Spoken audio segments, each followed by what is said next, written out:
Good afternoon, ladies and gentlemen. My name is Farhan Ramadhani, and I'm currently a student at IBI Kesatuan, majoring in tourism. I'm currently on the 5th semester. And in this opportunity, I would like to tell you more about the growing market of coffee shops in Indonesia. And as you may all know, that in recent years, the coffee shop and the coffee beverage industry is really booming in Indonesia. It's booming like a fungus in the rainy season. And the numbers of coffee shops that exist in Indonesia from 2016 to 2019 went almost triple. In 2016, that number is around 1,000 of coffee shops. In 2019, that number is at 2,950 coffee shops that exist all around Indonesia. I genuinely wondered how that numbers might look like now, because as you may all know that there's a lot of new coffee shops around. Small one, big one. It's literally everywhere. You can go somewhere and easily find a coffee shop. I suppose that number is around 4,000 to 5,000 coffee shops now. I mean, it could be a lot higher. And the rise of the coffee shop industry is also driven by the rise in domestic consumption. In 2018, the ready-to-drink coffee sales reached 120 million liters. So yeah, that's quite a high number. And moving on to the next. The coffee shop industry in Indonesia can be divided into four waves. The first wave was happening in 1980 to 1990s. That was the era of instant coffee shop in a sachet packaging. I mean, there's still a lot of big brands all around us in instant coffee, such as Kapalapi and ABC. I mean, people still drink instant coffee, and it's still popular until today because it's very convenient, it's really easy, and it's cheap. It's literally just open the sachet packaging, pour it into your glass, and then pour hot water into it, and then stir it, and then voila, you have your coffee. It's that easy. And I myself still enjoy a nice cup of instant coffee almost every day, especially Liang Bulan, because it's my favorite coffee.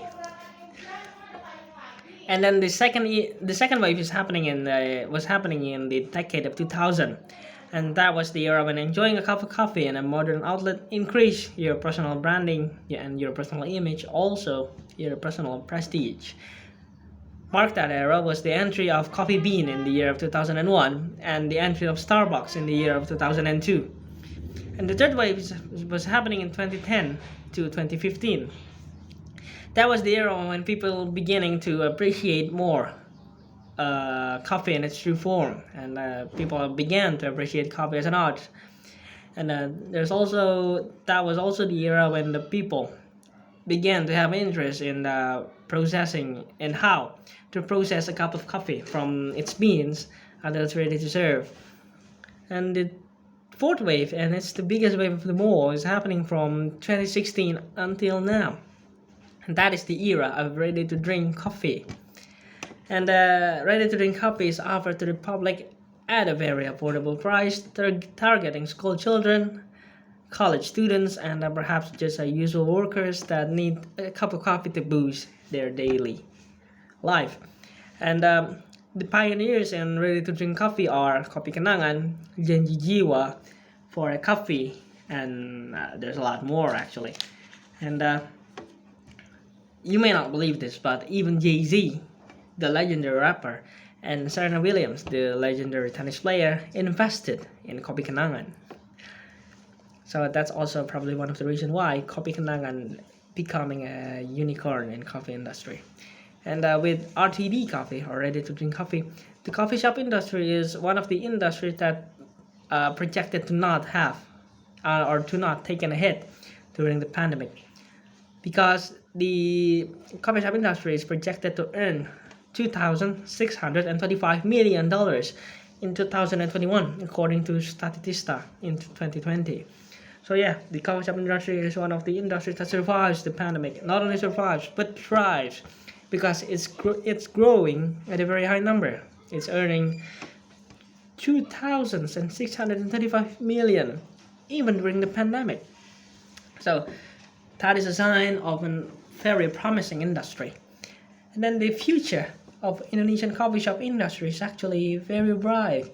Because of that number before that I told you that the coffee shop industry survives during the pandemic and is actually growing, the coffee shop industry will grow each year and is expected to reach 10,097 million by 2021 and it's projected to grow annually by 10.7% from 2021 to 2025.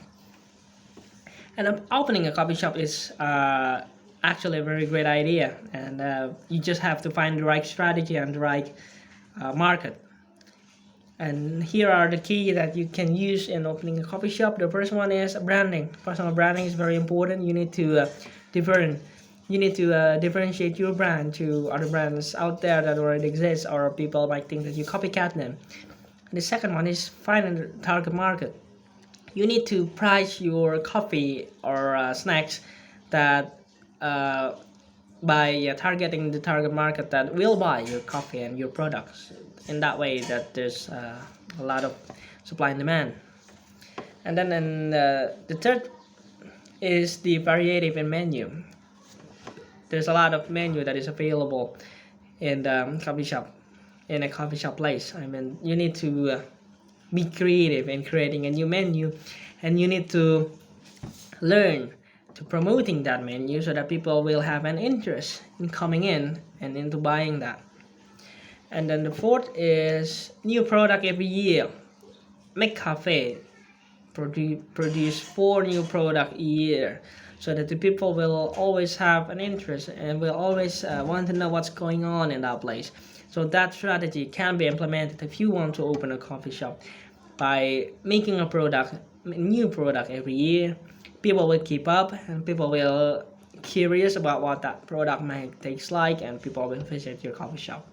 And the fifth and the last one is to keep the quality of your coffee.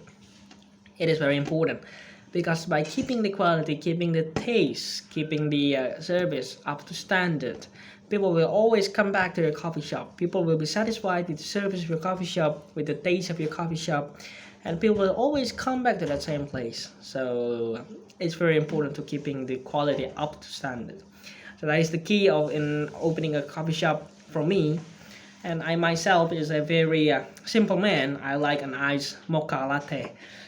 It's very delicious and it's quite simple. I myself don't really find the idea of if you go to Kopi Kenangan and if you go to Janjiwa, you can find a lot of menu and variative names, and I find that quite confusing actually, because you need to read the description of that menu to find what's really inside the coffee. I like iced coffee mocha, so when I go to coffee shop, I expected the coffee shop to have that menu, and when I go to coffee shop, I definitely will order that. But people are different. Some people might like variative. Some people might try new things when they visit coffee shop. I like my coffee the same. So thank you very much for listening, and I hope you gain your knowledge by listening to what I said and by watching this video. And goodbye.